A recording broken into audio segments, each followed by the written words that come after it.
Olá para você que nos assiste, seja bem-vindo. Esse é o podcast da Igreja Batista Plenitude. É o nosso primeiro episódio. Então, nós estamos iniciando e desde já eu te convido para se inscrever aqui no canal, dar um like nesse vídeo, porque eu tenho certeza que você vai ser abençoado nesse vídeo. A Bíblia é inspirada, infalível e inerrante. Se você faz parte dessa igreja, certamente você já sabe quem é o nosso primeiro convidado. Hoje nós temos aqui o pastor Hugo Zica, o pastor titular da Igreja Batista Plenitude. E, pastor, é uma honra tê-lo conosco.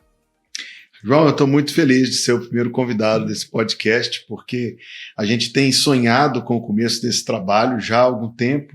Então, para mim é uma alegria muito grande estar aqui. E obrigado você que está acompanhando essa primeira transmissão do podcast. E eu espero que você acompanhe à medida que a gente vai desenvolvendo esse trabalho, que você nos apoie, que você nos ajude. Seu feedback é muito precioso para nós. A gente está muito animado. A gente está começando uma coisa nova. Obrigado, João, por estar conduzindo. E eu estou muito honrado de ser o primeiro convidado. Legal. Pastor, esse primeiro episódio vem a calhar com os seus 10 anos, ou melhor, você completando 10 anos de ministério pastoral. E tem pouco mais de 2 anos que você está aqui conosco? João, 3 anos e meio. 3 anos e meio. O tempo passa muito rápido. E, bom, eu queria começar perguntando um pouco sobre como começou a sua vida cristã, né? Quando você ouviu falar de Jesus Cristo pela primeira vez? Eu preciso colocar, João, pelo menos 3 marcos para poder contar essa história, né? O primeiro deles foi em 1997, eu tinha 6 anos de idade e fui colocado como aluno de uma escola cristã, conselho, auxílio de uma tia muito querida, minha tia Maria Rosa. Nessa escola cristã, eu vivi esse ambiente de uma escola confessional, uma escola que tinha por princípio, inclusive, a evangelização dos alunos e das famílias, né? Então foi no contexto dessa escola que, para a formatura do terceiro período, chamava na época, o ensino infantil, né? A gente teve que memorizar o Salmo 126. A gente não vê muito isso hoje em dia, mas naquela época foi o que aconteceu. Foi nessa escola que a professora, ainda tem algum contato com essa professora, uma mulher crente em Jesus Cristo, me presenteou com uma Bíblia. E foi no final daquele ano, num culto da igreja, que era a igreja que era mantenedora dessa escola, igreja que uma outra tia, minha tia Maristela, fazia parte. Ela me convidou, assistiu o culto e foi nessa igreja, nesse momento, aos 6 anos de idade, que me foi apresentado pela primeira vez o Evangelho e eu tomei uma decisão, né? Eu não fui para o culto infantil, eu fiquei no culto com a minha tia. Eu lembro que a gente estava sentado assim numa bancada lateral. Naquela época a igreja era uma igreja muito, muito cheia de gente. A gente sentava num cantinho assim da igreja, né? Mas eu lembro da mensagem, eu lembro do pregador, eu lembro do apelo e eu lembro de ter ido lá em resposta. Lembra da gravata dele? Não. Não, mas eu lembro que ele estava usando, por exemplo, o relógio, e eu tinha 6 anos, mas gravou uma profunda impressão, porque ele desceu do púlpito, foi até alguém na congregação e perguntou: este relógio meu, ele tem números romanos ou arábicos? Eu não sabia o que era um número arábico, né? Mas para mim isso fixou na memória, foi a ilustração da pregação na ocasião. Não lembro nem onde ele estava querendo chegar com essa ilustração. Mas eu me lembro também que quando eu fui à frente, o apelo foi aquele de vir à frente, eu fui a primeira pessoa a ir à frente, e ele, é preciso observar, era uma igreja com uma certa influência pentecostal. Então ele disse: esse menino vai ser pastor. Não. O segundo marco foi alguns anos depois, porque é preciso lembrar... Você tinha quantos anos? 6 anos. 6 anos. 6 anos. Por ter me mudado para outra parte da cidade, eu não continuei estudando naquela escola, e meus pais não sendo evangélicos, a gente não tinha o costume, né, de frequentar a igreja. Então foi um momento, um ponto isolado, sem sequência, né? Passa para quando eu tinha 12 anos, em 2003, foi que essa mesma Bíblia, lendo essa mesma Bíblia, ela tinha um encarte no final com um plano de salvação, e era um plano de salvação bem simples, né? Algo bem simples ali, mas era a apresentação dos pontos do Evangelho e uma oração escrita Por isso eu não menosprezo essas coisas. Se você quer aceitar Jesus como seu Senhor e Salvador, faça esta oração. E eu tenho essa viva memória de ter me ajoelhado no quarto e ter repetido, eu não saberia orar de outra forma, se alguém não me ensinasse, Sim. de ter repetido aquela oração. Isso foi no dia do meu aniversário de 2003, aos 12 anos. Aí começou um processo da busca por uma igreja. Essa história alguns que já conhecem, porque é uma história um pouco inusitada. Eu voltei à Igreja Batista da Floresta, minha tia ainda era e até hoje é parte daquela igreja, minha prima, filha dela, fazia parte na época. Então eu cheguei a voltar à Igreja Batista da Floresta, mas era meio fora de mão para mim. Então durante um tempo eu congreguei lá, cheguei a entrar para uma turma de batismo, mas não consegui dar continuidade para o estudo preparatório para o batismo. Então eu lembro de ter lançado mão de um catálogo. O pessoal da GA não conhece catálogo. O catálogo, o pessoal da GA, era um livro que existia antigamente, que vinha com os telefones de todas as pessoas por endereço, e tinha as partes amarelas, que eram os endereços comerciais. E lá fui eu na letra I, igreja. E comecei a ver tudo quanto era igreja lá, pegava o telefone, ligava, onde qual é a hora do culto, e ia. E visitei. Deus sabe quantas igrejas, eu não sei, muitas. Claro que eu era um garoto, tinha 13 anos, 12 para 13 anos.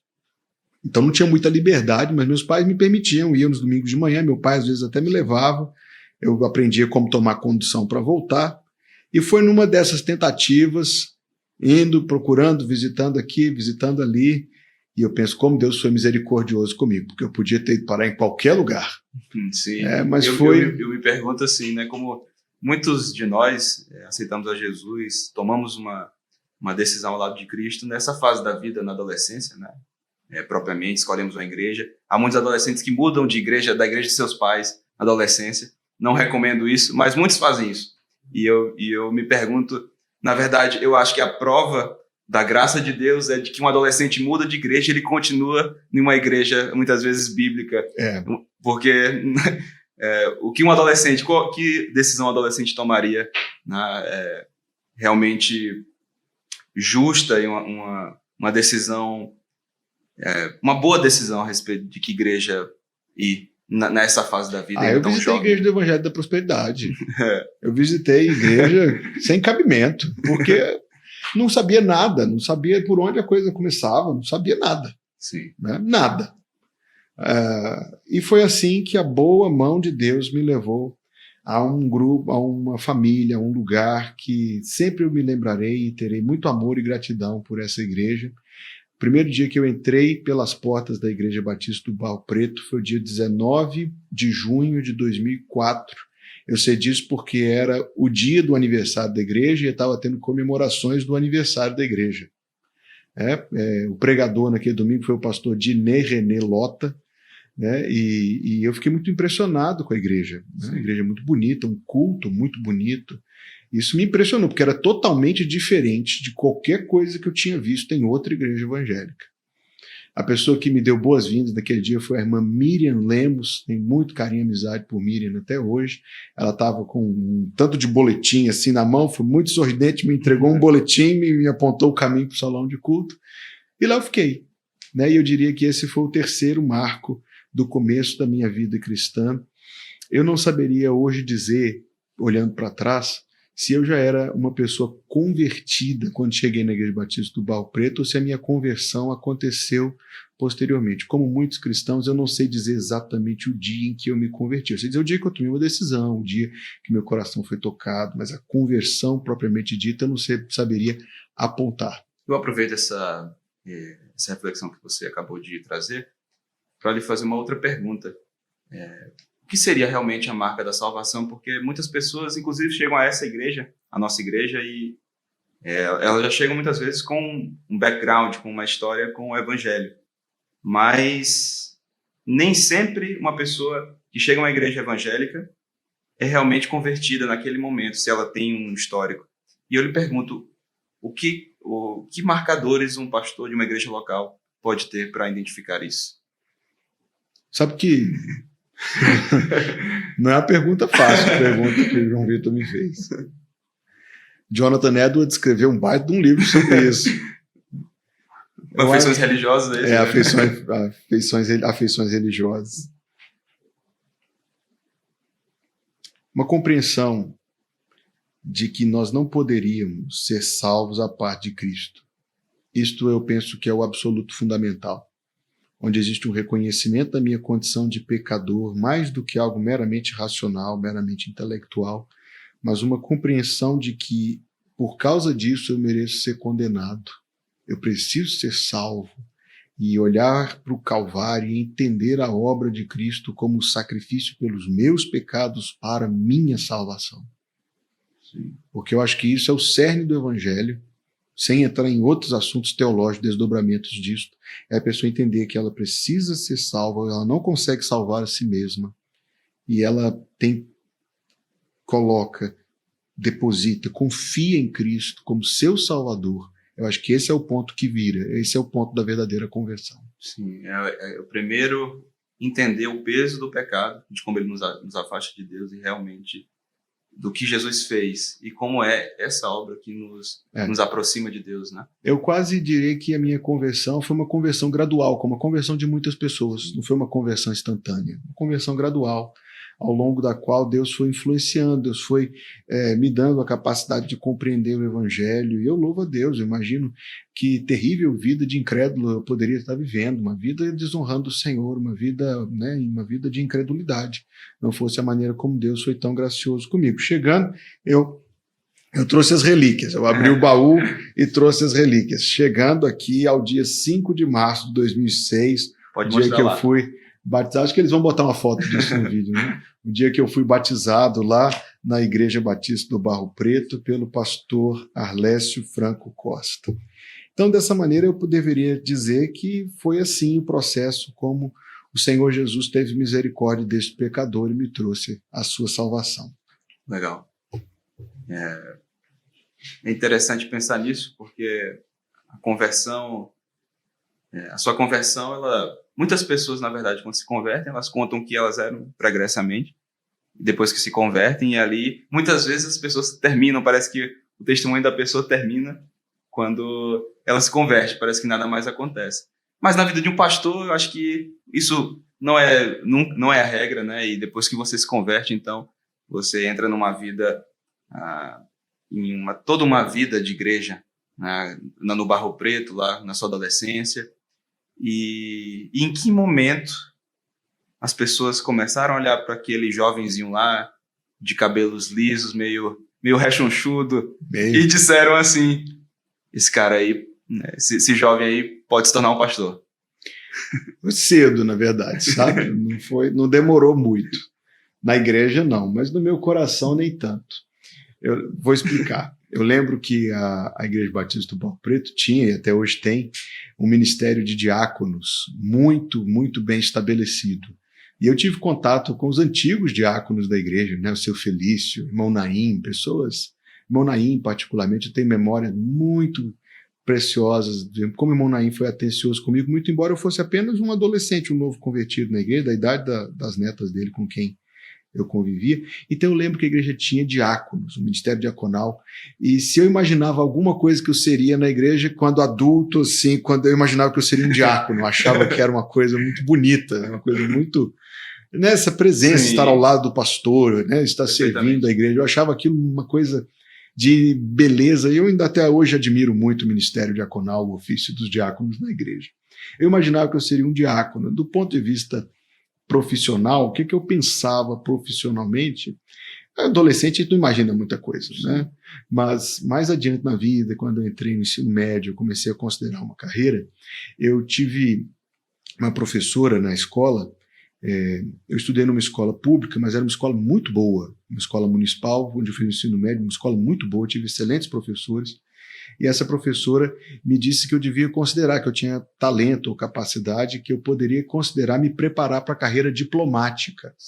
Né? Então, naquela época, eu participei de modelagem das Nações Unidas, eu participei de esses eventos de diplomacia para estudantes, né? Não sei se isso ainda é uma coisa, mas na época era algo quente, né? Os cursos de RI e tal. Então eu me apontei nessa direção e eu tinha imaginado um caminho para mim que eu faria economia, depois pensava em fazer direito, relações internacionais, ao mesmo tempo que me preparando para o concurso do Itamaraty, sim, com essa ambição pessoal, talvez alguma facilidade para idioma, então tudo inclinando nessa direção. E foi assim que eu comecei. Eu comecei a estudar economia na PUC Minas. Foi durante o primeiro semestre da faculdade de economia que algo mudou no meu coração. Porque o que aconteceu?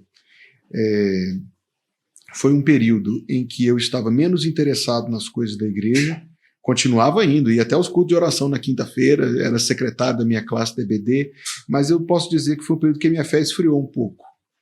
Durante aquele começo do semestre, estava menos interessado, já não lia tanto a Bíblia, já não tinha mais tanta... Passei por um desses momentos lamentáveis que às vezes a gente passa na vida cristã. Mas no finalzinho daquele semestre, por volta do mês de maio, o pastor de missões da igreja da época, o querido pastor Joselito Ferreira de Sena, ele me disse que estava vindo um grupo muito grande de americanos para Belo Horizonte, aquele grupo que vinha, foi quando eu conheci o pastor Tim Wolf, né? É o grupo que vinha no seu ápice até 150 voluntários, era um trabalho gigante, e precisava de muitos intérpretes. Então ele perguntou se eu poderia servir como intérprete, imediatamente eu disse que ok, vamos lá, pastor. E naquela ocasião nós pegamos um trabalho de uma congregação da igreja do Barro Preto, que ficava fora, um pouco mais distante, e lá tinha 2 trabalhos acontecendo. Tinha um trabalho de EBF, então vinham as irmãs fazer o EBF, e tinha o trabalho, que é um trabalho lindo que eles fazem, que é a construção de um templo em uma semana. Nossa. Vêm os irmãos, eles compram o material de construção, já deixam tudo pago lá antecipadamente, e em uma semana, é incrível, João, em uma semana eles constroem o templo. No primeiro dia eles já levantam metade das paredes, no segundo dia terminam de levantar as paredes, vai fazendo telhado. Antigamente, eles levavam o equipamento de marcenaria, fazia púlpito, gasofilácio, banco, batistério, era uma coisa fora do comum. E lá estou eu participando desse negócio, e começaram a faltar intérpretes, eu tinha que subir para a IBF para traduzir a lição, e descia para poder traduzir as necessidades da obra, e ia e vinha, e começava às 6 horas da manhã, e ia até 10 da noite, todos os dias evangelismo e cultos à noite, e em algum momento ali, Deus realmente tocou meu coração sobre dedicar a minha vida ao ministério pastoral. Aquela semana começou de um jeito e terminou de uma maneira totalmente diferente. Nossa. Nesse momento eu saí do curso de economia, comecei a me preparar, procurei meu pastor, o pastor Alessio apoiou muito, e a gente já tinha começado, né, o período na faculdade de teologia, então a gente começou a usar aquele semestre para preparar onde é que eu iria estudar. E aí tudo culminou ainda mais quando no mês de setembro a nossa igreja hospedou um evento da Junta de Missões Nacionais, e veio o pastor Fernando Brandão, até hoje o nosso líder dessa junta, e ele fez um apelo no final da mensagem sobre dedicação ao ministério, e lá fui eu novamente, confirmando aquilo que já estava compartilhado com o pastor e aquilo que já estava claro no meu coração. Dali para frente... Imagino que em algum momento você tenha hesitado, porque normalmente nessa idade você estava no primeiro período na PUC, uma boa faculdade, e imagino que com o orgulho dos pais, com a família apoiando tudo isso, essa mudança de rota, como foi digerir tudo isso? Não, meus pais não impediram, não criaram nenhuma dificuldade. Meu pai, porque eu era muito envolvido com a igreja, sempre fui muito envolvido com a igreja, acho que meu pai já foi se preparando, ou imaginando que isso é um homem inteligente, ele foi imaginando que isso iria acontecer. Então não houve objeção da parte da minha família, assim, dos meus pais, não. Sim. Houve muita gente que me deu conselho em outras áreas, pessoas que preocupam muito com questão financeira, com a questão profissional e tal, foram as pessoas dentro da minha família que me deram outros conselhos, alguns dizendo que isso era uma fase, que logo eu ia estar pensando em outra coisa, outros dizendo que eu não fizesse isso, que eu fosse mexer com, como diziam, né? Vá mexer com esse negócio de igreja depois que você já tiver, né, feito alguma coisa da sua vida, ou alguma coisa para você, que é o que as pessoas às vezes, sem pensar muito nas coisas de Deus, falam, né? Mas essas coisas não me demoveram. O que eu precisei fazer foi arrumar um emprego.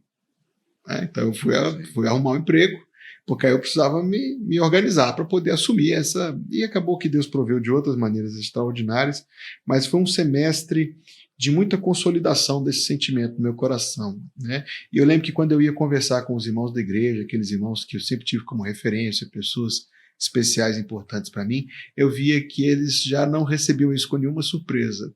Sim. Porque no coração da igreja eu já era visto, pregava no dia do adolescente, pregava, tem tantas coisas nos cultos de jovens, aquele envolvimento que a gente sempre tem, Então eu acho que foi algo que no coração da igreja já veio também uma preparação da parte do Senhor. Legal. E o que você diria para quem eventualmente está assistindo e pensa em assuntos como esse, de chamado pastoral, e o que Deus está falando para essa pessoa? Que existem muitas razões para não ir. E só uma para ir. Aquele que se sente chamado por Deus, ele deve seguir o chamado de Deus. Ele precisa ter certeza que o seu chamado é bíblico. 1 Timóteo 3,1 diz: se alguém deseja o episcopado, uma excelente obra deseja. Mas o versículo não diz só isso. É necessário, porém, que o bispo seja irrepreensível, marido de uma só mulher, não dado ao vinho, não iracundo, não violento. Então existe um conjunto de características da nossa vida e do nosso caráter que não é negociável para Deus. O sentimento de chamado que não tem esse amparo é só um sentimento, não vem do Senhor, não é bíblico. Mas se aquele se sente chamado por Deus, dentro dos padrões bíblicos, ele está ali conforme, ele pode servir nessa área, haverá muitas razões para não ir. Mas haverá uma muito maior para ir, que é o chamado do Senhor. Eu sei das preocupações que muitos têm, principalmente quanto ao sustento da vida, da família, etc. Se eu posso dar alguma coisa, eu ofereço meu testemunho.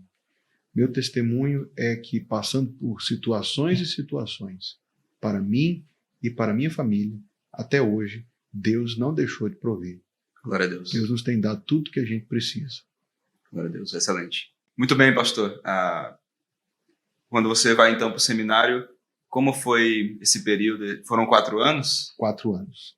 Foi de 2010 a 2013. Aquele período ao qual fiz referência foi 2009, primeiro e segundo semestre de 2009.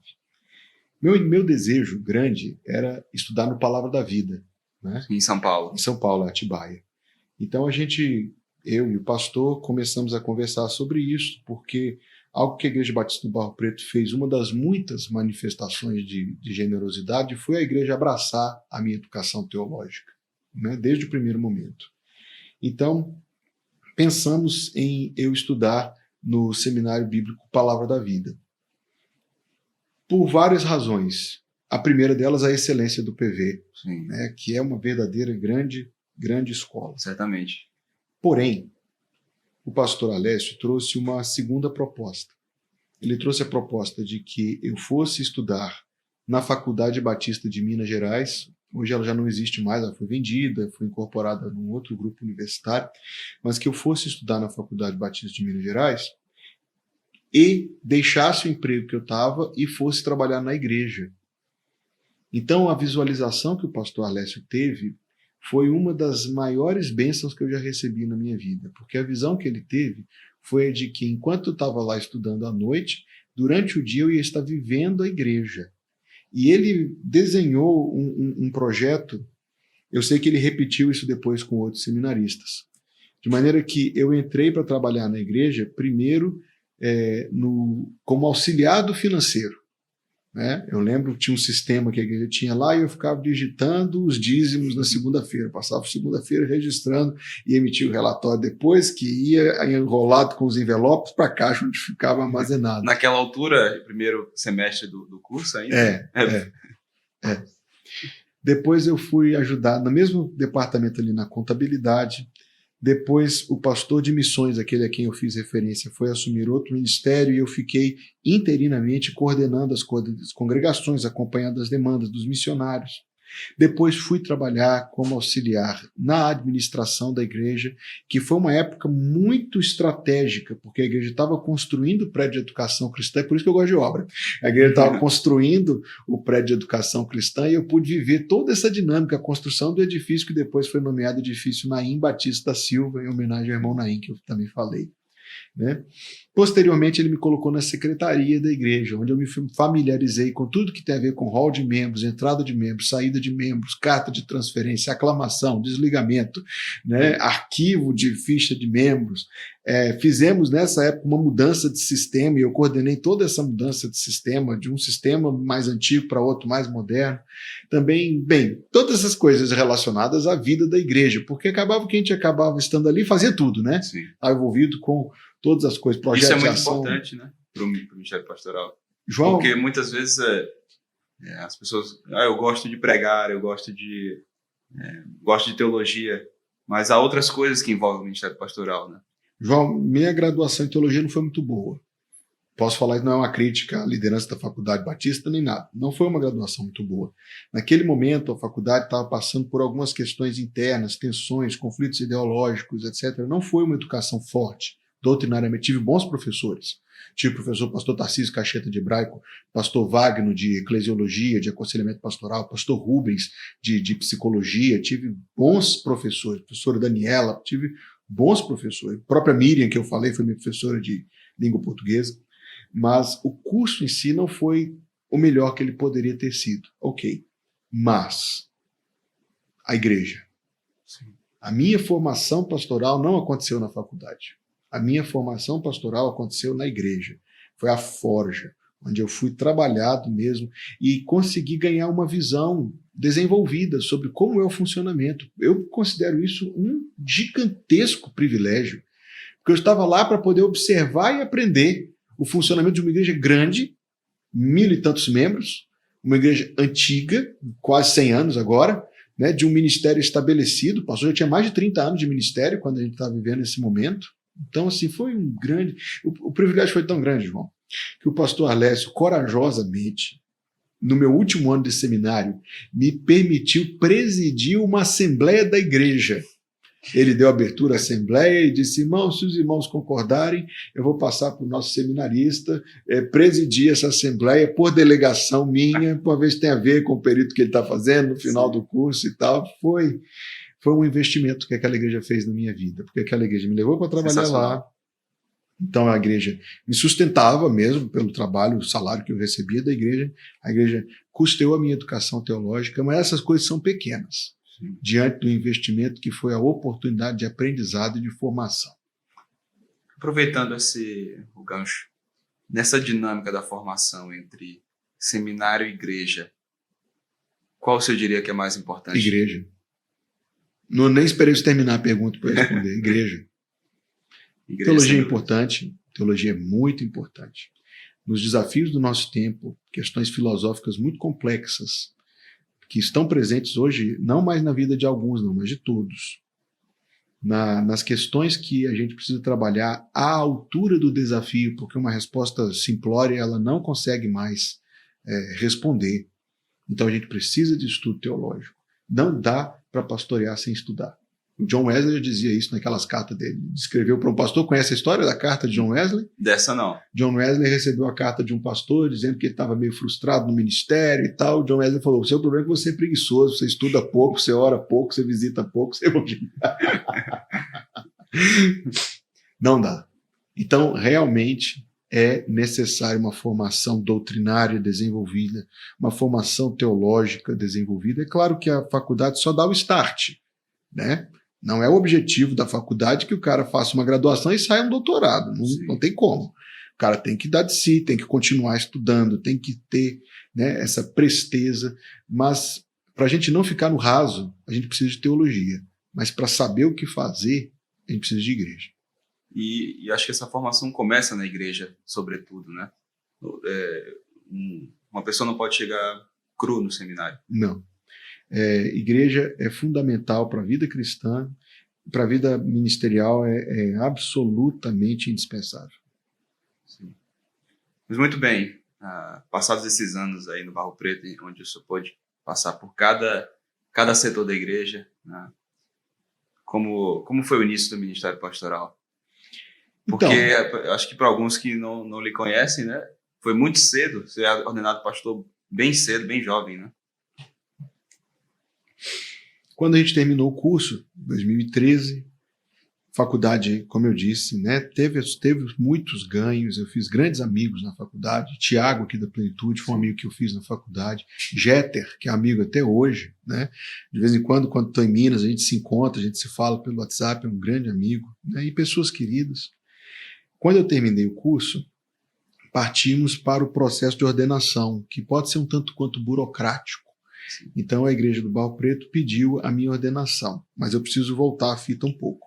Durante o último período de seminário, em setembro de 2013, foi que a igreja me confiou uma das suas congregações. Sim. Né? E foi aí que começou a história com macacos. Essa é a igreja de macacos. É a igreja de macacos. Macacos é um lugar lindo, muito especial. Saindo de Belo Horizonte, uns 40 e poucos quilômetros, quando você já está entrando ali na região de Mata Atlântica. Né? É um distrito de Nova Lima, que é a cidade vizinha, né? Friozinho, né? Um lugar muito agradável. A gente pega uma estradinha assim e tal, e sobe e desce, cheia de curvas para chegar lá. E aprove a Deus que nascesse uma congregação ali, né? E antes de mim tinha sido obreiro lá o pastor Gustavo Ávila.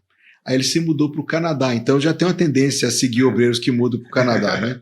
Ele se mudou para o Canadá e lá fui eu começar o trabalho, em setembro de 2013. A propósito, um abraço para o pastor Eduardo Cerqueira. Um abraço para o pastor Eduardo Cerqueira, mais um desses. Deus te abençoe, pastor, se você assiste esse vídeo. Amém, Deus abençoe, pastor Eduardo. Então lá fui eu para Macacos, aquele trabalho lindo. Eu continuava nos domingos de manhã na Igreja Batista do Barro Preto, durante a semana na Igreja Batista do Barro Preto. Eu era professor da escola dominical lá, estava envolvido com a liderança da juventude, também cuidava dos pequenos grupos, que na época eram mais de 30, né? Era um trabalho muito dinâmico. Mas todo fim de semana, terça, quinta à noite, sábados, muitos sábados e domingo, tinha o prazer de pegar o ônibus, ia para o centro de Belo Horizonte, não dirigia ainda na época, então eu pegava o 3915, um ônibus vermelhão, intermunicipal, e lá ia para Macacos, ficava lá 1 hora e meia para chegar lá naquele lugar muito amado. Fiz grandes amigos lá, pessoas muito amadas, irmão Paulo, irmã Manu, batizei muita gente, Ana Paula, Claudineia, quando eu cheguei já era batizada, mas a gente tem carinho por toda aquela família da irmã Cláudia, do irmão Fabrício, do Arthurzinho que nasceu depois, e tantas outras pessoas, né, com quem a gente teve a alegria de conviver.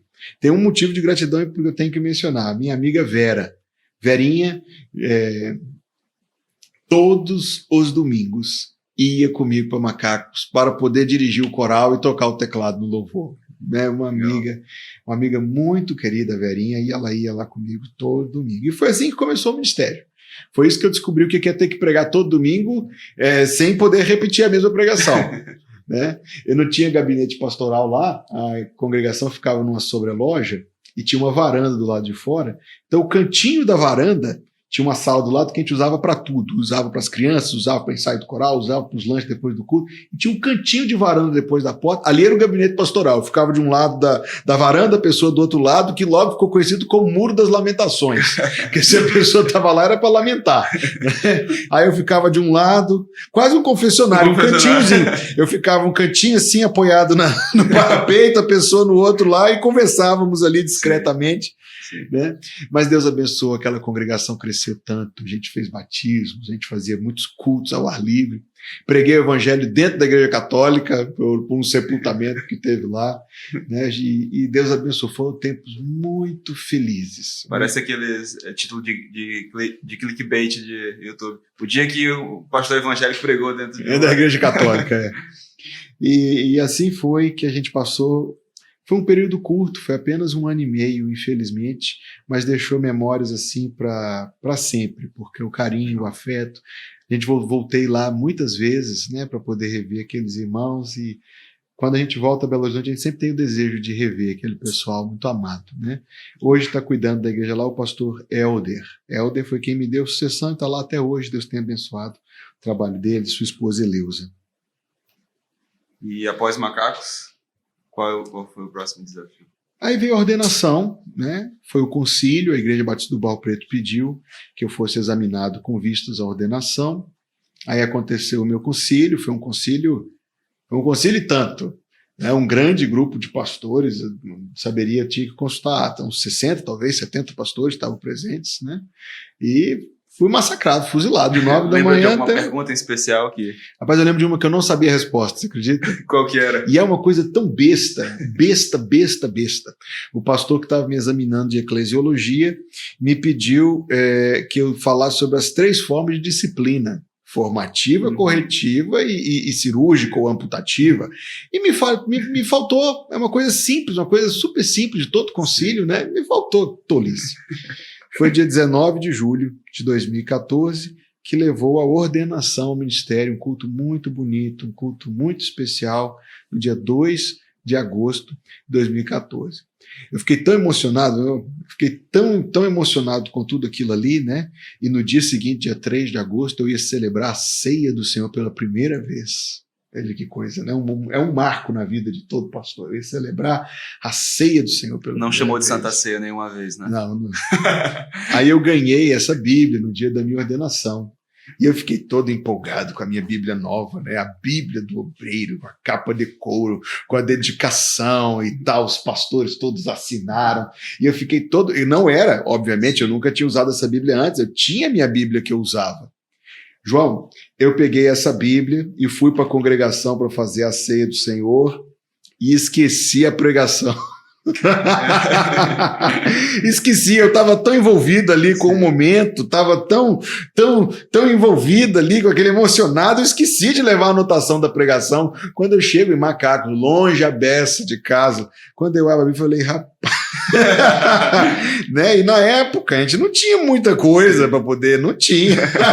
Ah, meu amigo, só Deus sabe o que aconteceu ali. Eu sei que eu trouxe alguma mensagem curtinha, fiz a ceia pela primeira vez e continuei, né, a vida ministerial. Foi freestyle, mas sob a direção do Espírito.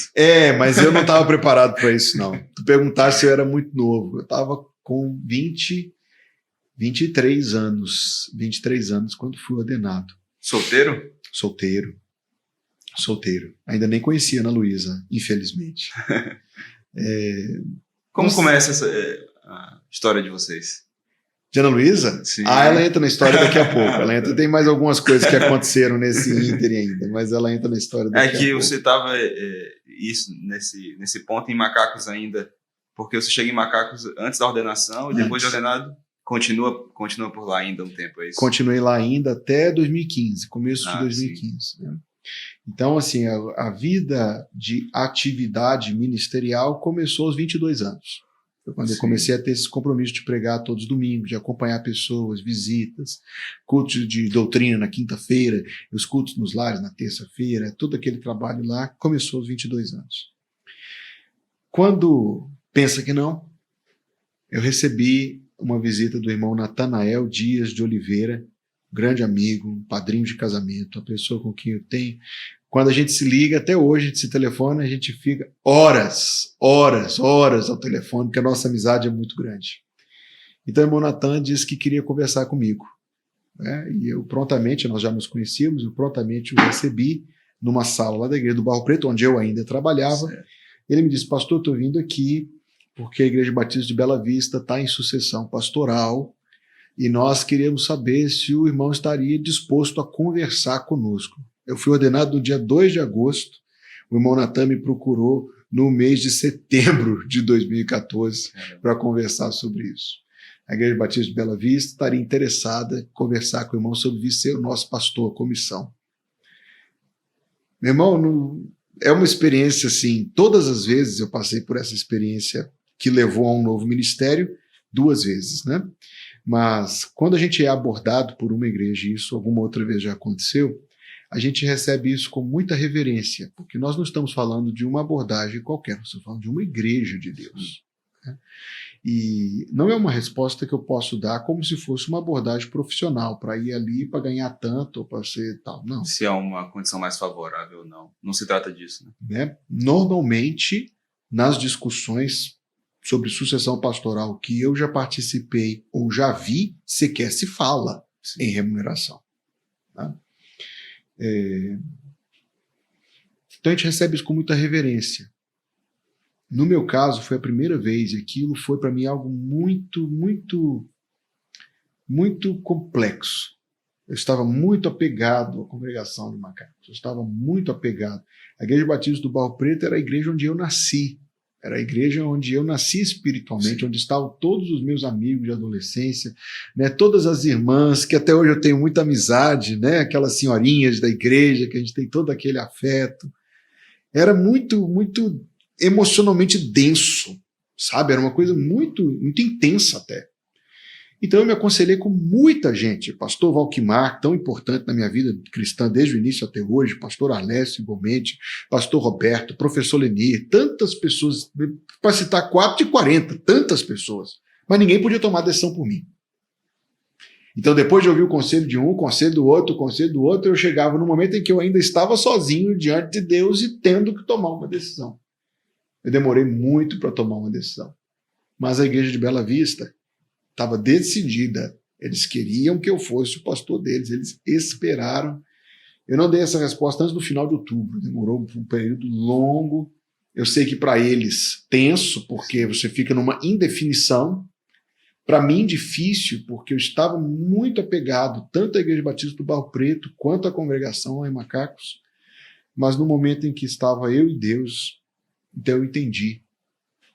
Por mais que tivesse sido algo não tão simples assim de a gente processar, mas eu entendi que Deus queria que eu assumisse aquele ministério. Muita gente me aconselhou dizendo que eu não fosse, que era difícil demais, que eu não tinha experiência suficiente. Sim, eu imagino que na sua idade ainda, naquela altura, você deve ter ouvido conselhos diversos, né? Um para a direita, outro para a esquerda. Sim. E o que fazer diante disso, né? Graças a Deus eu tenho me cercado de bons conselheiros que não se atrevem a me dizer assim, faça isso, né? Mas teve pelo menos um que falou contra. Ele falou assim, se eu fosse você, não ia não. Mas, como eu disse, você ouve muito conselho de muita gente, mas na hora final estava ali eu e Deus. Eu não era casado para ter uma esposa para me aconselhar, para decidir comigo. Estava eu e Deus. E eu tinha que tomar uma decisão. E foi no momento eu e Deus que eu entendi que de fato era do Senhor que eu aceitasse aquele convite. Como a congregação era uma congregação, era uma igreja organizada, não só a igreja foi paciente até a minha decisão. A igreja de Bela Vista, eu honrarei isso sempre. Ela foi paciente até o momento melhor para a minha chegada. Ela esperou 6 meses entre a primeira conversa comigo e até a minha posse lá. Foi um período longo. Sim. Eu reconheço, admiro, respeito muitíssimo a paciência, o amor daqueles irmãos, que já não era mais relacionado a mim, era relacionado à conclusão dos trabalhos em Macacos, ter condição daquilo continuar, para que eu pudesse então entrar na Bela Vista de todo o coração. Né? Muito embora em Macacos culto era terça e quinta, eu já ia na Bela Vista na quarta. Né? Eu já comecei a ir na Bela Vista nas quartas para poder interagir com a liderança, né? Me familiarizar com a igreja, mas foi assim que em março de 2015 começou o meu ministério como pastor da Igreja Batista de Bela Vista, uma igreja ainda muito amada, muito querida, hoje na condução do pastor Wallace Monteiro, uma igreja muito especial. Vivi tempos muito bonitos lá na Igreja de Bela Vista. E mais 2 congregações distintas de perfil? Totalmente, mas não tinha por onde comparar. Né? 2 igrejas do Senhor, compostas por crentes fiéis, por crentes excepcionais, com pessoas extraordinárias, mas a própria história, a Igreja Batista de Bela Vista, quando eu cheguei lá, a minha posse foi na comemoração do Jubileu de Ouro da igreja. Meu culto de posse foi coincidente com os 50 anos da igreja. Né? Então por aí você já vê 50 anos de história. Passaram por lá grandes pastores, pastor Almada, que fez minha oração consagratória, pastor Elias, pastor Lélio Lopes da Silveira, pastor Sandro Ferreira, todos foram pastores da Igreja de Bela Vista, né? E eu, como um abortivo, como um nascido fora do tempo, como diz Paulo, cheguei eu para poder pastorear aquela grande igreja. Mas aí eu soube por alguém que o pastor Valquimar estava procurando uma esposa para você, né? Ah, meu amigo, pastor Valquimar é uma pessoa muito presente na minha vida, um amigo muito especial. Se eu te disser quem era o pastor interino da Bela Vista, adivinha? Claro que Valquimar Soares Machado, claro que o pastor Valquimar. E aí começamos o ministério na mesma época, praticamente simultâneo com a oportunidade que Deus me deu de conhecer a Ana Luísa, né? E aí eu estava indo e voltando, Macacos, Bela Vista, quando teve um domingo em que o pastor Altair, a irmã Miriam, a família estão lá para levar uma música especial, 25 de janeiro de 2015. Foi o dia em que oficialmente nós fomos um ao outro apresentados. E aí tem a história da foto, né? Oficialmente? É porque a gente já se conhecia de vista. Ah, sim. Né? E como são as coisas do Senhor, as pessoas já estavam falando de Ana para mim e de mim para Ana, né? Parece que foi aquela coisa assim, né? Meio pentecostal, ó. Corte. Lá vai. Deu certo. Pronto. Joguei o milho pro bode. Voltando. Então as pessoas começaram a falar de Ana Luísa para mim, de mim para Ana Luísa e tal, né? Testificando. Aí teve uma ocasião que no final do culto teve uma cantina, aí tava todo mundo lá, e na hora da saída da cantina, a gente tava falando, não, vamos tirar uma foto, pastor Walkmar, vamos juntar todo mundo para tirar uma foto. Aí juntou todo mundo, tirou a foto. Agora sai você, outra foto. Agora sai você, outra foto. E eu e a Ana Luísa no meio. Sai você, sai você. No final ficou eu e a Ana Luísa somente para tirar a foto. Uma irmã tinha vindo do sítio com um saco de tangerina para mim, que já essa história com a tangerina é antiga. Eu segurando o saco e falou: não, me dá essa sacola aí, a foto bonita dessa, eu ficar segurando a sacola na foto. E aí pronto, tá, tirou a foto. Depois que tirou a foto, tirou no meu celular, ele deu para Ana Luísa e falou assim: põe seu número aí para ele te mandar a foto, põe seu número aí, filhinha, põe seu número no jeito dele. Põe seu número aí, filhinha, põe seu número aí, filhinha, para ele te mandar a foto.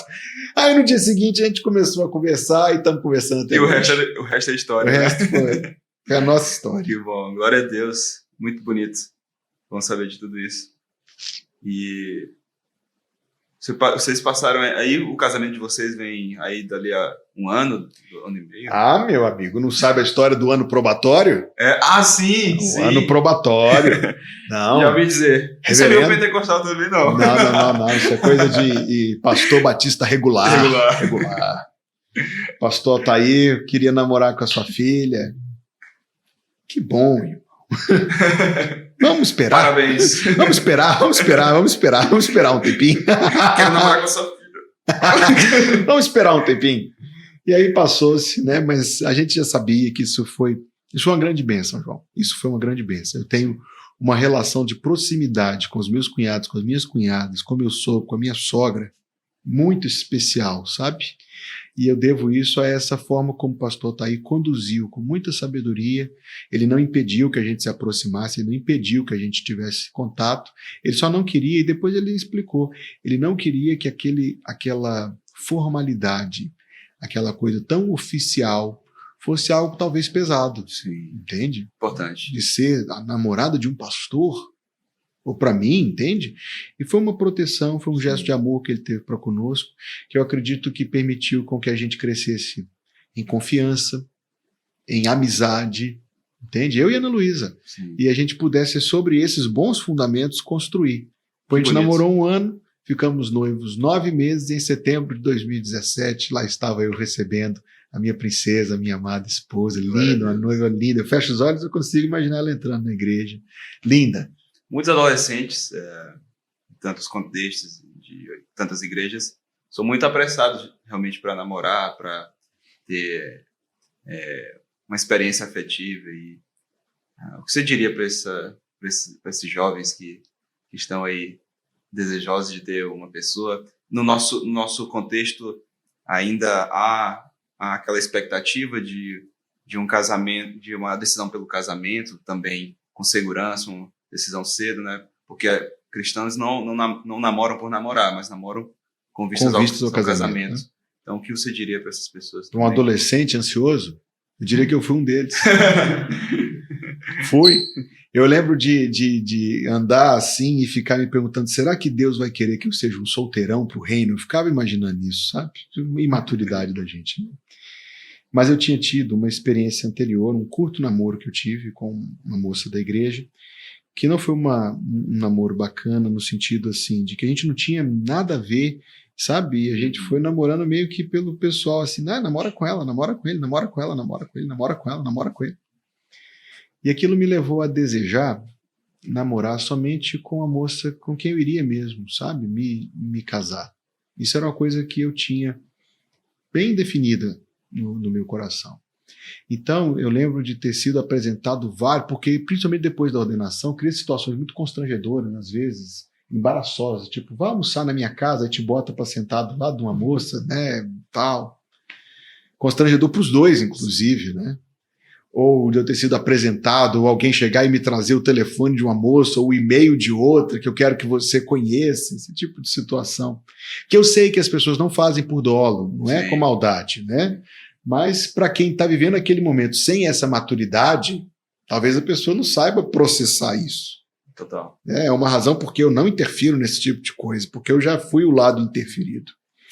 Mas quando eu vejo a esposa que Deus trouxe para mim, da forma como Deus permitiu a gente se conhecer, no momento, sabe, no momento na história dela, na minha história, no momento como Deus, e a forma como Deus nos trouxe um ao encontro do outro, me faz acreditar que se a gente esperar no Senhor, e se a gente proceder biblicamente, Deus vai nos prover, porque quem estabelece o lar é o Senhor.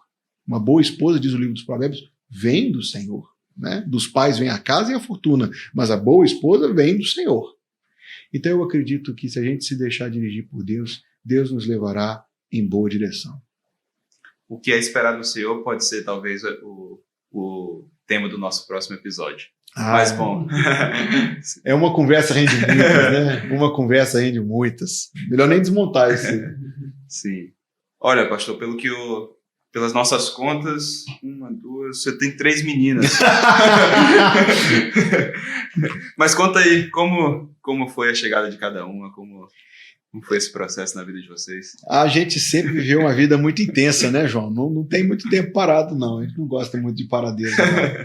Então, eu lembro que quando a gente se casou enquanto estava construindo o novo templo da Bela Vista. Tudo isso foi ao longo de 2017, 2018, começamos a construção, foi uma construção muito maravilhosa, com muitos testemunhos do agir de Deus em nosso favor e tal. E veio o ano de 2018, foi um ano em que a gente viveu alguns desafios na igreja, mas o Senhor abençoou. Sim. E no meio do ano, está lá o pastor Tim Wolf, com a irmã Nera, com a Stephanie, cultos todos os dias à noite, evangelismo à tarde, visita na casa dos irmãos. Fullness Church, plenitude. E foi nesse momento aí que a Ana Luísa disse que sentiu alguma coisa variada assim no bem-estar dela, né? Para na semana seguinte, curiosamente foi num dia 2 de agosto, com meus 5 anos de ordenação, 2 de agosto de 2018, perdão. 4 anos de ordenação. Dia 2 de agosto de 2018, ela fez o teste. Eu lembro coisa assim. Tá esperando algo para 2 de agosto de 2024? Não. Ai. Tô esperando o João Vitor Júnior. Foi nesse momento que a Ana Luísa descobriu que estava grávida e a gente bem entramos nessa, né? O Senhor tinha mandado, fomos nos preparar. Mas a igreja foi muito maravilhosa com a gente. O Ministério de Família da Igreja organizou uma turma do curso Preparação para a Chegada do Bebê, da Universidade da Família. A gente fez o curso, a igreja nos apoiou tremendamente, né? Enquanto a gente estava se preparando, e foi assim que no domingo de manhã, não poderia nascer filho de pastor, não poderia nascer no outro dia. Foi assim que no domingo de manhã, dia 17 de março de 2019, às 10h40 da manhã, nos chega a Lívia Maria. Sábado à noite, a Ana Luísa, a gente foi num casamento, nós éramos padrinhos de um casal de amigos nossos, voltamos para casa, a Ana Luísa naquele dia já não tinha se sentido muito bem. Aí naquele dia à noite ela diz, eu estou precisando ir para o hospital. Eu pensei, puxa vida, lá vamos nós, porque já tínhamos ido algumas vezes, né? Eu tanto não botei fé que eu me recusei a levar a mala. Eu deixei a mala em casa, viu, ô futuros papais? Não faço isso, não faço. Leva a bendita da mala. Deixei a mala em casa, a mala que estava toda pronta com as coisas da Ana, da Lívia. Quando chegamos no hospital, é agora. E assim foi, passamos a noite esperando, e no domingo de manhã o Senhor nos deu a nossa preciosa Livinha, que já está com 5 anos também. Opa! E então, interessante perceber isso, né? Ver como Deus vai encaminhando e a chegada de um primeiro filho é sempre com muitos desafios, né? Sobretudo no ministério pastoral, a Ana Luísa tão dedicada também à obra do Senhor na Bela Vista. Imagino que deve ter Com 2 semanas a Lívia já estava na igreja já. Com 2 semanas ela já estava na igreja já. Legal. E dali pouco tempo depois vocês recebem um novo convite, não é isso? E foi mais um desses momentos de Deus. Dia 31 de dezembro de 2019, a igreja se reuniu para o culto de Ano Novo, né? Foi um culto bonito, teve a ceia depois. Mas eu lembro que depois que a igreja toda foi embora, a gente foi fechar a igreja, né? Eu, alguns irmãos que estavam lá e tal, e eu fiquei responsável por fechar o salão de culto. Aí eu fui, apaguei as luzes, fui desligar a árvore de Natal. Aí antes de desligar a árvore de Natal, tem esse momento muito vivo na memória. Eu olhei para a igreja, para o salão de cultos, né? E eu senti uma coisa que eu tinha sentido alguns anos antes, curiosamente no Ano Novo também, quando eu estava na igreja do Barro Preto. O sentimento que se repetiu por aquela vez. E foi um sentimento de que o meu tempo ali estava se terminando. Quando eu falei com a minha esposa ainda não tinha tido esse mesmo sentimento. Ela disse, não, você está cansado, está precisando descansar. Pegou um fim de ano muito, muito pesado. Está cansado, está precisando descansar. E eu acompanhei a opinião dela, imaginei que fosse cansaço, como talvez da outra vez eu imaginava, talvez tivesse sido. Mas não era não. Veio o Covid, né, e aquilo foi dificílimo, aquele negócio de lockdown, uma coisa... Mas veja que... Eu não gosto nem de olhar vídeos aqui da nossa igreja, nesse canal. Você encontra vídeos da época do lockdown, eu não vejo. Aquilo não é uma lembrança agradável, não. Aquelas máscaras, aquele negócio. Aquilo foi um período dificílimo. Mas veja que lá na nossa igreja de Bela Vista, onde eu estava na época, nós usamos aquele período para poder avançar na obra da igreja tremendamente, né? A gente já tinha feito a remoção do muro, que era uma coisa muito importante, e aproveitando para poder fazer uma nova casa pastoral. A igreja tinha uma propriedade muito grande, aí nós fizemos um apartamento para servir como residência pastoral. Aí nós nos mudamos do apartamento onde morávamos para morar nesse apartamento. Quando eu fiz, João, 7 dias que eu estava morando nesse novo apartamento, eu recebi uma mensagem do pastor Eduardo, dizendo assim, pastor, eu queria conversar com você, posso te ligar? Agora, pastor Eduardo sabe disso, ele sabe disso. Não era raro a gente se falar, porque eu tinha estado aqui em 2017 para pregar no retiro, e ocasionalmente a gente conversava, e durante a pandemia a gente conversou bastante. Como é que está fazendo com live? Como é que está fazendo com o pequeno grupo? Como é que está fazendo com a juventude? Como é que está fazendo com aquilo? Trocando ideia com vários pastores. Então eu não imaginei que fosse nada. Né? Falei, beleza, pastor, te ligo hoje à tarde, ou então você me liga. Fui eu. Pois é. Aí a conversa foi, né? E eu já tinha sabido da parte dele que ele estava para processo de mudança, né? Processo de mudança para o Canadá. Mas a gente conversou sobre muitas coisas. Né? Falei com ele da reforma, da casa pastoral, que ele tinha acabado de se mudar. Falei com ele sobre tantas e tantas coisas que estavam acontecendo. Ele compartilhou também. Aí no final da ligação ele disse assim: não, rapaz, mas eu ainda não falei. O que é que eu tô te ligando para falar? E aí ele me ligou para poder me dizer que a igreja tinha aberto processo de indicações e o meu nome tinha sido indicado. Quem me indicou, João, não me ligou para saber se poderia ou se deveria me indicar. Colocou o nome. Porque naquele momento a gente tinha acabado de descobrir que a Ana Luísa estava grávida da Malu. Como eu disse em relação a outro assunto mais parecido, sempre vai haver uma razão para dizer não. É que a Ana Luísa já vem grávida realmente, né? Ela vem, chegamos aqui com ela grávida. Nós tínhamos acabado de descobrir a gravidez de Ana Luísa. Acabado. Tinha uma fração de semana. Eu não me lembro nem se a gente já tinha contado para os nossos pais. Mas, então, assim, motivos para a gente imaginar que uma mudança para tão distante, talvez a gente pensaria que não. Mas quem me indicou, quem apresentou meu nome para a igreja, não me consultou antes, apresentou. Pastor Eduardo me ligou e ele viu pela minha resposta... Que nome foi, mas deixa para lá. Não, depois eu fiquei sabendo quem foi. Não foi ninguém da comissão de sessão pastoral, eles tinham combinado que não fariam isso, né? Mas depois eu fiquei sabendo quem foi. Retomando, pastor Eduardo, ele interveio, ele viu a resposta que eu estava dando e falou assim: pastor, eu estou vendo que você está caminhando para dizer não, diga isso não. Vai conversar com a sua esposa, vai orar a Deus. Ele é um grande pastor, né? Vai orar a Deus, vai conversar com a sua esposa. E assim foi. Então eu imaginei, vou conversar com a Ana Luísa só para ela dizer não. A Ana Luísa não disse não. Vou conversar com meu sogro. Tenho certeza que ele vai dizer não. Porque as netinhas aqui, a Lívia era a primeira neta. Ele não disse não. Né? E vem a Malu agora. Ele não disse não. Fui conversar com meu pai. Falei, meu pai? Não é possível. Tenho certeza, honra teu pai e tua mãe, eu pensei. Meu pai não disse não. Liguei para o pastor Valquimar foi batizado na Bela Vista, ele ama a Bela Vista, ele que me levou para Bela Vista. Falei, pastor, está acontecendo isso, isso e isso. Ele falou assim, meu filho, ora, porque eu acho que pode ser de Deus. Oh. Aí foi assim que a gente se reuniu com a comissão, estava lá em Belo Horizonte, a comissão aqui, a gente se reuniu por vídeo, tivemos uma reunião, depois pediram uma segunda reunião, que eu preenchesse um texto sobre visão ministerial e tal. Segunda reunião, a comissão era Paulo, Tiago, Acácio, Ivan, Socorro e Silvia. Aí me reuni com a comissão e passou um silêncio tremendo. O que estava acontecendo ao longo do silêncio tremendo? Deus foi fazendo as coisas que foram fazendo a gente entender aquilo que ele já tinha dito para mim lá naquele culto de Ano Novo, que o tempo em Belo Horizonte estava se concluindo, que o tempo na Bela Vista não havia questões, não havia nada, pelo contrário, havia motivos para a gente permanecer.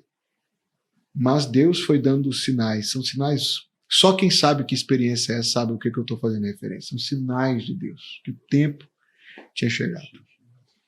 E aí vem a igreja, me liga o pastor Eduardo, uma terça-feira à noite, de noitão, para me convidar que eu escolhesse uma data para vir aqui em São Luís, para conhecer a igreja, para ser apresentado à igreja para pregar. Já conhecia os irmãos do Retiro, mas ainda não tinha, acho que propriamente... Mas a igreja tinha crescido muito entre 2017 e 2020, né? A igreja tinha crescido muito e eu não tinha tido um contato assim com toda a liderança, né? Cheguei aqui na sexta-feira, almocei na casa de Tiago, com o pastor Eduardo, com Paula, com Jéssica, eu e Ana Luísa almoçamos. Falamos pouco sobre qualquer questão da igreja, né? Falamos mais sobre vida, pandemia, Covid, não sei o quê, tal, pá. Cheguei aqui na sexta-noite, tinha sido organizado um jantar com a liderança. Então, todo o conselho administrativo, diretoria, cônjuges e tal, um jantar, perdão. No sábado de manhã, foi lá na Lorená, com a liderança novamente, foi a primeira sabatina, né? Depois foi o almoço, uma feijoada dos céus. Depois foi a interação com a igreja. E quando eu cheguei, sábado à tarde, no hotel, eu falei com a Ana Luísa, essa igreja eu acredito que ela vai nos convidar, e eu acredito que é de Deus que a gente aceite. Eu liguei para alguns desses pastores no sábado à noite, e todos eles disseram que estariam em oração, porque o próprio pastor Valquimar, vocês já viram que eu tenho uma relação muito próxima com ele, né? Ele disse também que ele estava sentindo a mesma coisa lá onde ele estava pastoreando na Bahia, na época, que ele estava sentindo a mesma coisa no coração e que ele ia estar orando. Aí no domingo, quando a gente pregou, a conexão com a igreja foi muito grande. Né? No meu coração foi uma conexão muito grande. E era Deus mesmo, né? Deus mostrando que ele queria que a gente viesse para cá, para fazer parte da família Plenitude. E eu, como membro dessa igreja, eu posso atestar isso. Realmente a conexão, desde aquela primeira oportunidade, foi muito grande. Né? Eu me lembro com muito claramente aquela primeira pregação que você deu aqui acho que foi nesse fim de semana. Você, no domingo pela manhã, falou sobre o Evangelho. Uma aula da EBD, foi um aulão, para dar um aulão da EBD sobre o Evangelho. Aquilo marcou bastante. Uma pregação, eu não sei se nesse mesmo dia ou já na posse, que também você pregou sobre a marca do ministério ser a oração. Foi meu primeiro domingo de manhã como pastor da igreja. Foi. Então tudo isso foi muito marcante, certamente. E, bom, é um privilégio, tem sido um privilégio, né, pelo menos para mim, tenho certeza que para muitos outros irmãos também, caminhar com o Senhor nesse período.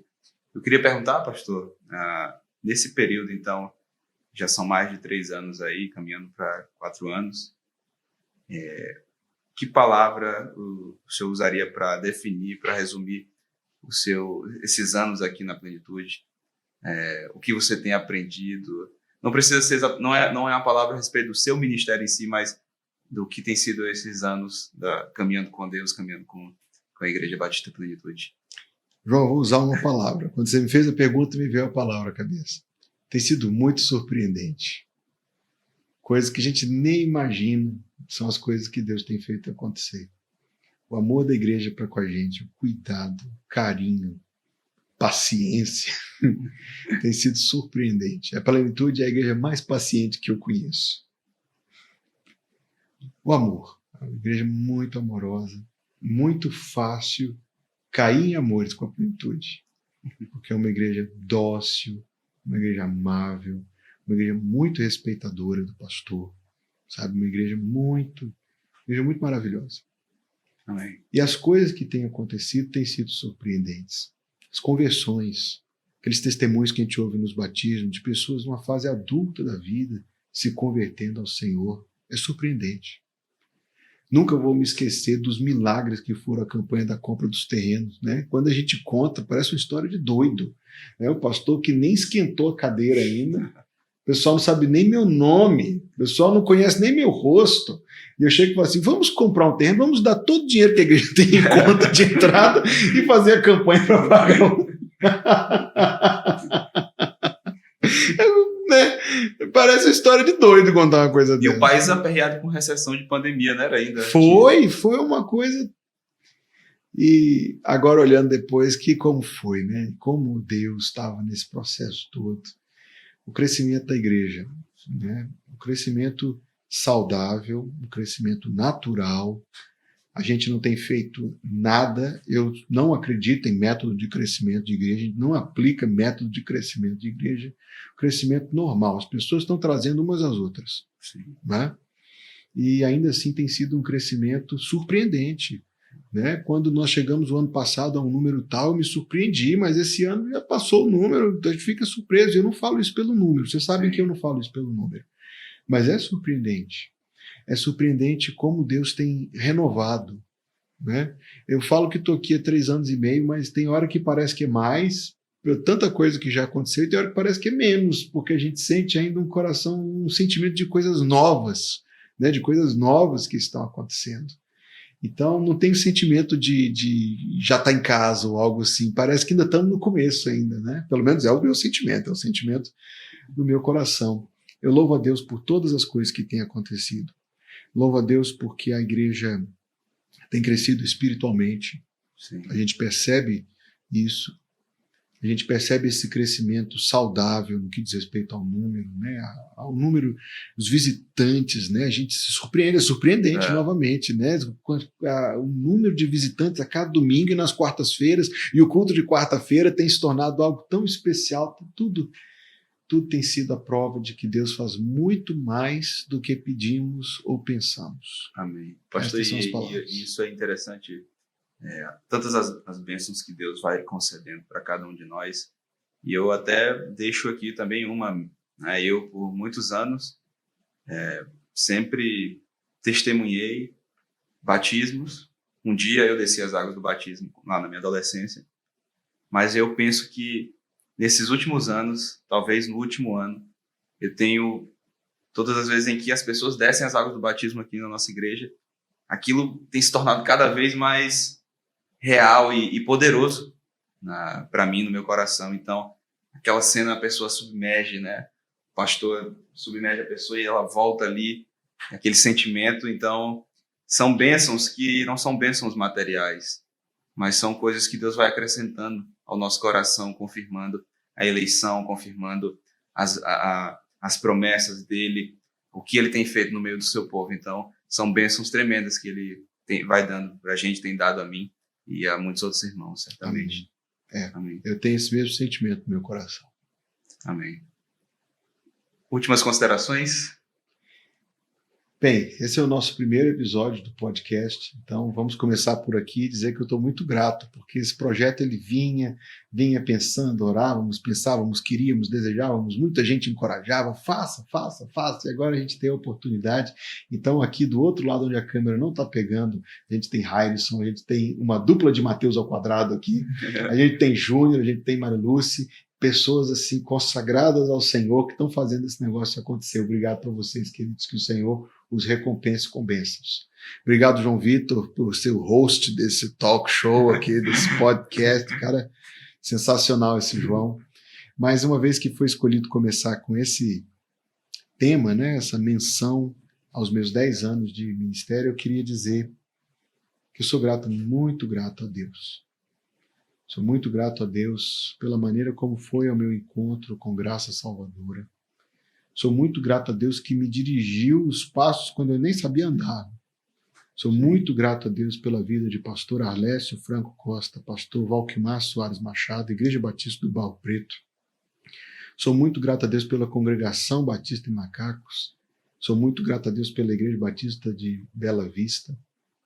Sou muito grato a Deus pela minha querida esposa, Ana Luísa, nossas filhas, Lívia Maria, Maria Luísa e Helena Maria, e por aqui ficaremos. Sou muito grato porque Deus, como orou Jacó, tem feito mais. Jacó orou: eu sou menor do que todas as benignidades que o Senhor me tem dado. E eu sou grato a Deus pela Igreja Batista Plenitude. Tem sido uma grande realização. Eu tenho vivido sonhos ministeriais nessa igreja, porque os irmãos realmente se apresentam para fazer a obra. No culto de oração até a noite, eu falei assim: será que algum homem pode ajudar a colocar mais cadeira para quem está chegando? E quem estava aí, foi um alvoroço de gente levantando para carregar as cadeiras. Isso foi só um sinal do que é a verdade na vida dessa igreja. As pessoas chegam junto, as pessoas servem sem medo, sem hesitação, colocam a vida delas na obra do Senhor, e é isso que faz com que a bênção de Deus esteja nos trazendo momentos tão especiais que nós estamos vivendo como igreja. Minha palavra é uma palavra de gratidão e de louvor. Amém. Bom, pessoal, nós ficamos por aqui. Obrigado por ter ficado conosco até aqui. Que você possa continuar meditando nas coisas que aqui foram faladas e que você esteja conosco nos próximos episódios desse podcast. Se inscreve no nosso canal, dá um like e deixa também aí nos comentários o que você quer ver aqui, o que você quer que a gente converse nas próximas ocasiões. Deus te abençoe e até mais.